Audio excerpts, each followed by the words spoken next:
আচ্ছা, একটা মেয়ে একবারে 2-3টা স্বামী রাখতে পারে না, সেক্ষেত্রে আপনার কি মত? সেক্ষেত্রে আমার মত হচ্ছে মেয়েরা কেন রাখতে পারে না, কারণ একটা মেয়ে যখন একটা ছেলের কাছে মানে একটা মেয়েকে যখন বিয়ে দেওয়া হয় তো তার বাবা মা একটা ছেলের উপরে মেয়েটার দায়িত্ব তুলে দেওয়া হয়, আর মেয়েটাও তার বাবা মাকে ছেড়ে ছেলেটার কাছে আসে যে সারা জীবন সুখে শান্তিতে থাকবে। তো ওদের মাথায় ওই চিন্তাটা আর থাকে না, স্বামী সংসার নিয়ে আর ওই যে তখন রিলেশন প্লাস অন্য কারোর সাথে বিয়ে ওইটা চলে না। যদি হাজব্যান্ড মারা যায় সেই ক্ষেত্রে আরেকটা বিয়ে দেওয়া যায়, ঠিক আছে। তো আমিও সেটাই বলবো যে এটা আসলে মানে মেয়েদের ক্ষেত্রে জায়েজ না। ছেলেরা করে হয়তো বা তার যদি ক্ষমতা থাকে সে অবশ্যই 5টা কেন 7টা বিয়ে করবে, ওটা সমস্যা নাই। তার যদি সব স্ত্রীরা রাজি থাকে তাহলে তো সে একটার জায়গায় 7টা বিয়ে করুক, ওটা সমস্যা হবে না।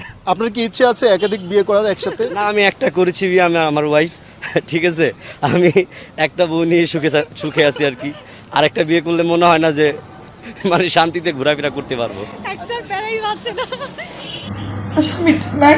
চইলা গেলি বহু দূরে রাইখা বুকে অভাব। আসসালামু আলাইকুম, আমি আতিফ আহমেদ নীলার ওয়াইফ নওশিন আক্তার।